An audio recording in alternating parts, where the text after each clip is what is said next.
Sarah is watering the plants in her garden. Plants need sufficient water to prevent them from wilting. How do plants regulate their water content on hot days? Plants release water through transpiration as part of their need to maintain homeostasis. What is transpiration? Transpiration is the loss of water from the leaves in the form of water vapor to the surroundings. Let's look at the importance of transpiration.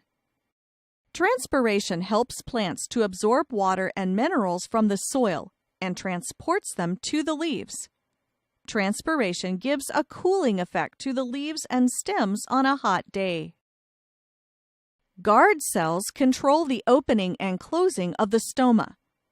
During the day, the stoma opens and water vapor evaporates from the leaves through transpiration. When the temperature is too high, the stoma closes to reduce water loss from the leaves through transpiration.